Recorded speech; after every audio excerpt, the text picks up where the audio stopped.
All right, let's get to some breaking news that's just coming into our newsroom in the past few moments. The Bureau of Labor Statistics has just released the federal jobs report for the month of May. NewsNation national correspondent Alicia Nieves is live on Wall Street with these numbers. So, Alicia, payroll employment increases by 172,000 last month. Did that defy expectations or exceed them?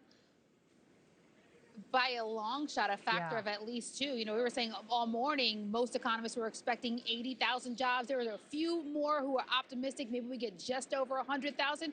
172,000 jobs, a number added for last month. That not only beats what we saw April 115th, but even April was revised higher by 64,000 and March revised even higher by another 29,000. The unemployment rate remained unchanged at 4.3%. And we saw the biggest growth by a long shot in leisure and hospitality, 70,000 jobs added there. That is above the typical trend for a month of May. Food and services up 40,000. And the biggest losses that we saw were in the financial sector, financial activities, banking. We just heard a moment ago, and I wonder if we could bring it back up, the wages. I told you all morning we were paying close attention to this because April's report showed that for the first time in 3 years, wages were being eaten most by that unemployment rate. That was up now 0.3%. So a really healthy jobs report for the month of May, but also those adjustments for the last 2 months were even higher, showing that, there still is some uncertainty in the job market, but it is relatively strong. All right, Alicia Nieves live on Wall Street for us. Wow, thank you. Let me bring in now economist Christian Briggs. Christian, you and I are always going over these reports and combing them over in real time. 172,000 jobs added in the month of May. To Alicia's point, twofold what economists expected. What's your reaction to that? And why did it defy those expectations so heavily? Well, first of all, thanks for having me. And you're right, we've talked about these numbers before, but let's go down to really what is causing the growth in the labor market. You're transforming an entire world system of what I call analog to digital.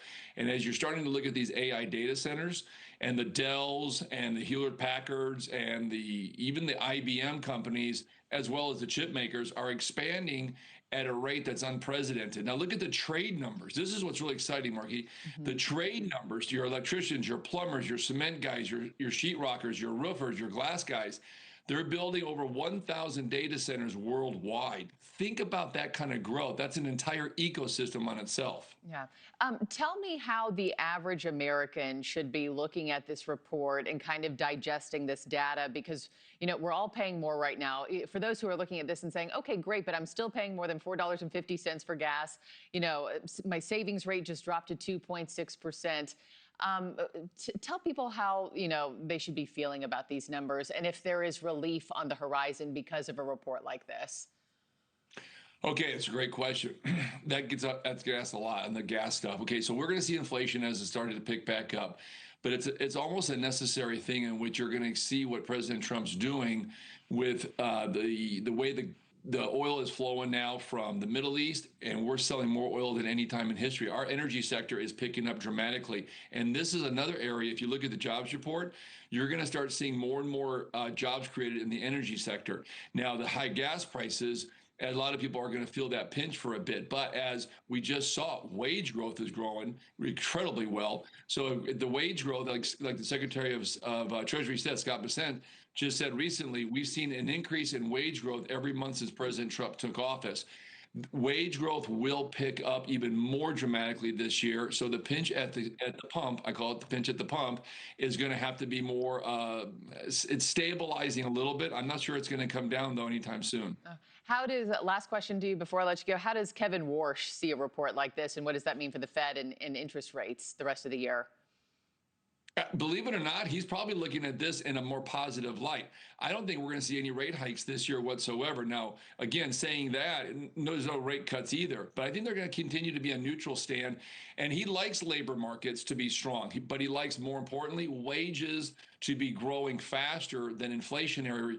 So I think he looks at this and goes, okay, I was kind of expecting this, because remember, we're creating a world of new ecosystem with these AI data centers. This is a transformation, and these jobs will not only be here for the growth, but for the stabilization and the maintaining of this whole new world that we're creating and transforming into a digital system. Thank you for watching. Subscribe below and download our NewsNation app right now on your phone, and you will get fact-based, unbiased news for all Americans.